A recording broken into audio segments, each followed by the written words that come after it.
this right now as we bring in Sarah Nelson, president of the Association of Flight Attendants, CWA. Good to see you, my friend, but here's the question. Good to see you. What is causing the disruption in the skies? I mean, how much of it, first of all, is due to weather, and how much due to staffing issues? Yeah, Alex, first and foremost, we should remind people that when your flight doesn't leave on time or if it's canceled, it's not always the airline's fault. And in some cases, it's because we put safety first, and we're not going to put you up in the air if it's not going to be safe. So that is first and foremost. But we're seeing the confluence of a lot of things, and you can really call this a perfect storm. And we have storms on the East Coast, which is going to exacerbate issues. We have the COVID effect. We have the fact that we had planes that were sitting on the ground that they've gotten back up in the air. We have highly skilled jobs where you have to be trained and certified to get into those seats in order to fly those planes and work on them as mechanics.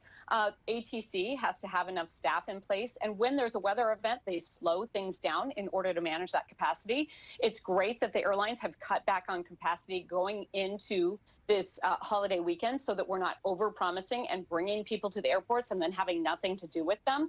So there's been a lot of work on the front end, and we've had operational meltdowns that, frankly, all of our unions have been really pressing the airlines on, because what that does, and I appreciate so much the comments of the person who was showing empathy toward the frontline staff who've been dealing with this, but that really is disruptive, and it makes it very difficult for us to do our jobs. And so the airlines have been receptive to that when we have been very strong about getting them to work with us on addressing operational issues, addressing things that can be addressed right now to make the operation work more smoothly, to be able to schedule us, to be able to recrew flights, and to be able to help when the operation gets into a little bit of a meltdown.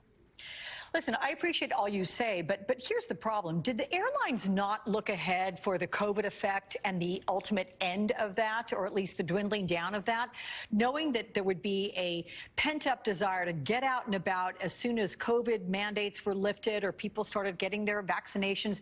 Did they not plan ahead properly for staffing? You know, I think that some of this is about staffing. Some of this is about what was happening even before the pandemic, Alex, when we saw $12 billion in stock buybacks going out the door and staffing cut to minimum, so there was no give in the operation.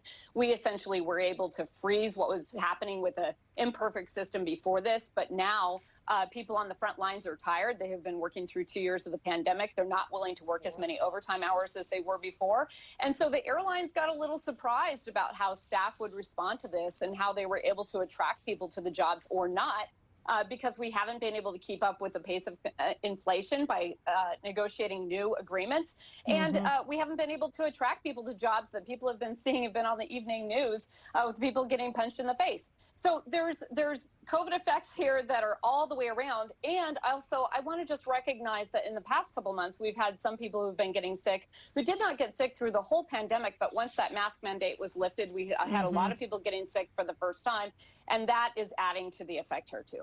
Okay, Sarah Nelson, I'm going to buckle up and get myself on a plane pretty soon. I'm going to let you know if it's tardy or canceled and, you know, let you know. Okay. Please let me know, Be safe. Alex. I will. Stay safe. Thank you.